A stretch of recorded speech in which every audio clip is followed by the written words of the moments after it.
ओम शांती. आज आहे 26/11/25. आजची साकार मुरली. बाबा म्हणतात, गोड मुलांनो, तुम्ही आता विश्वसेवाधारी आहात. तुम्हाला आता कोणत्याही गोष्टीत देह अभिमान नाही आला पाहिजे. प्रश्न: कोणती एक सवय ईश्वरीय कायद्याच्या विरुद्ध आहे, ज्यामुळे खूप नुकसान होत असते? उत्तर: कोणत्याही चित्रपटाच्या गोष्टी ऐकणं आणि ऐकवणं किंवा वाचन करणे, नॉवेल्स वाचणे ही सवय पूर्णपणे बेकायदे आहे. ह्यामुळे खूप नुकसान होत असते. बाबांनी नकार दिलेला आहे.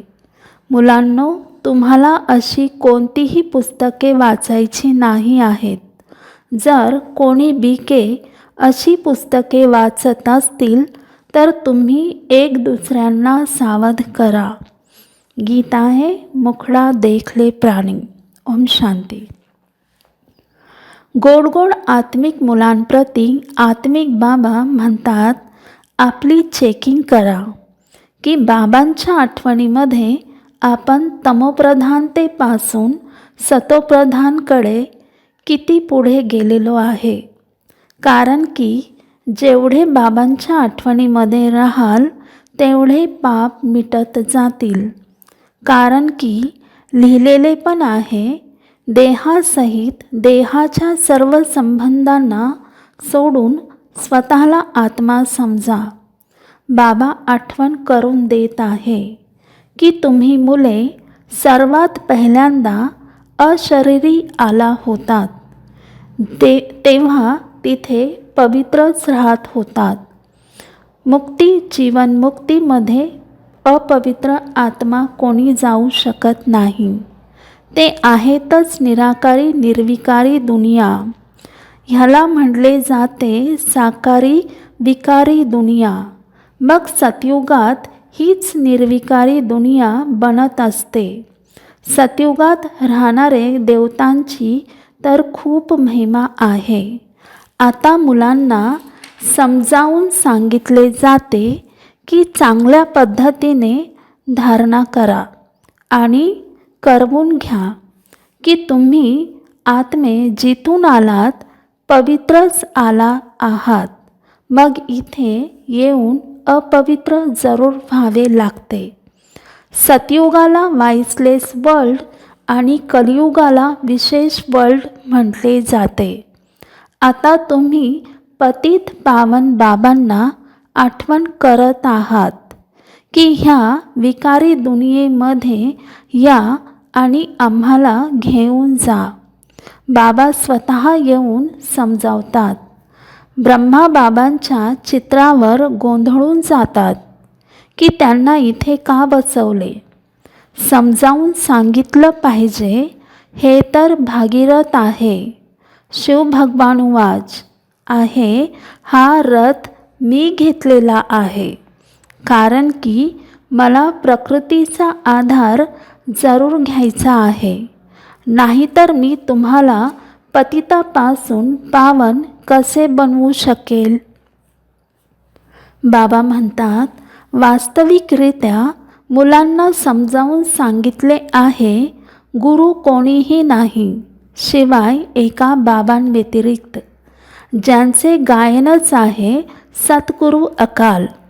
ते अकाल मूर्त आहे. अर्थात ज्यांना मृत्यूरूपी काळ नाही येत.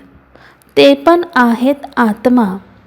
तेव्हा तर सर्व गोष्टी आधी बसून बनवल्या आहेत. बाबा म्हणतात, चित्रपटाच्या गोष्टी, पुस्तके, नॉवेल्स इत्यादी खूप वाचत असतात. बाबा मुलांना खबरदार करत असतात, तुम्हाला कधीही नॉवेल्स आधी वाचायची नाहीत. कोणाकोणाला सवय असते. इथे तर तुम्ही सौभाग्यशाली बनत असता.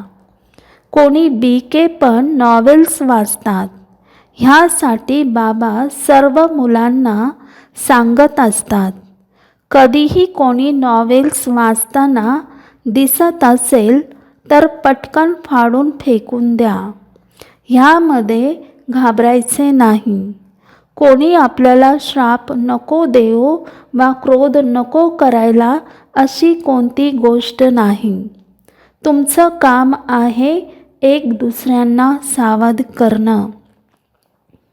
चित्रपटाच्या गोष्टी ऐकणं किंवा वाचन हे सर्व बेकायदे आहे.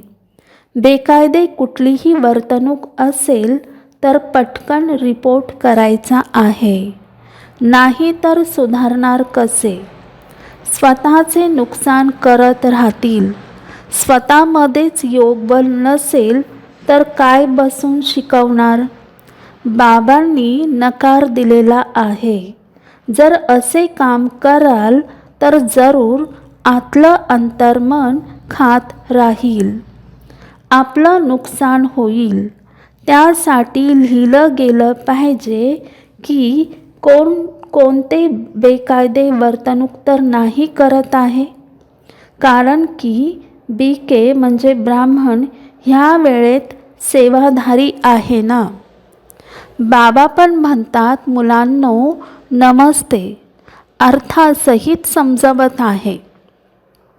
मुली ज्या शिकवणाऱ्या आहेत त्यांच्यामध्ये देह अभिमान नाही पाहिजे. टीचर पण विद्यार्थ्याचे सेवाधारी आहे ना.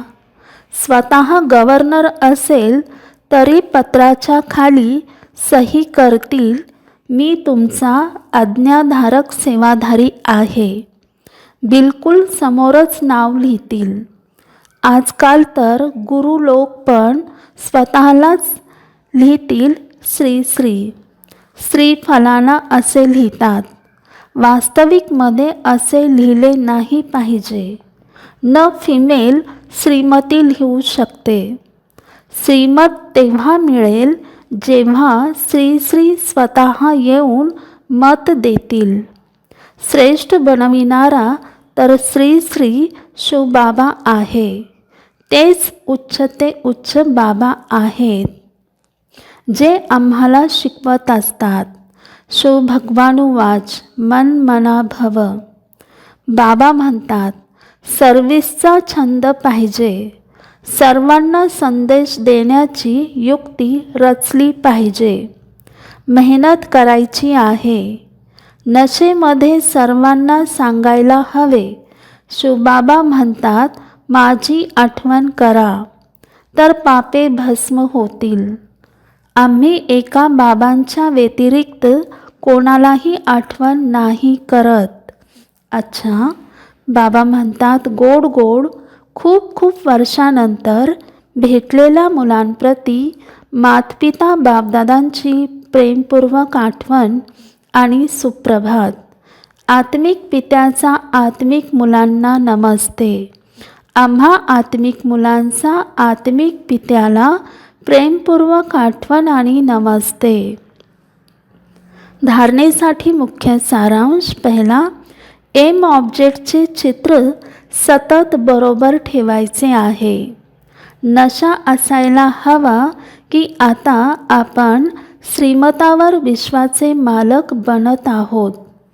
आम्ही आता अशा फुलांच्या बागेमध्ये जात आहोत जिथे आमचे डोळे शीतल होऊन जातील. दुसरा, सेवेचा खूप खूप छंद असायला हवा.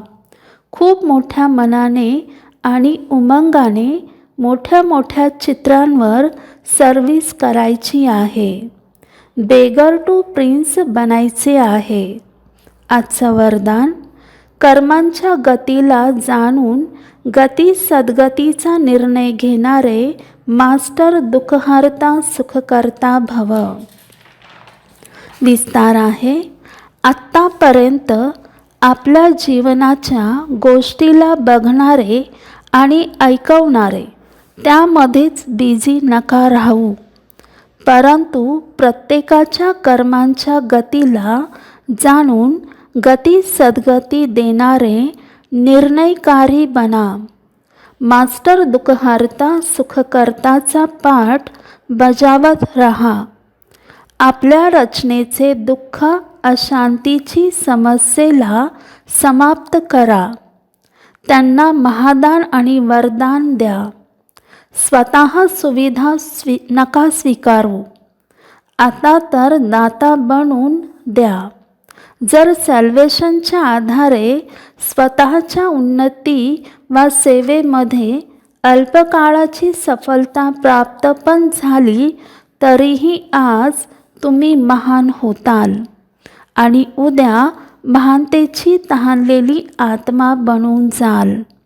आजचं स्लोगन, अनुभूती न होणे युद्धाची स्टेज आहे, योगी बना योद्धे नाही.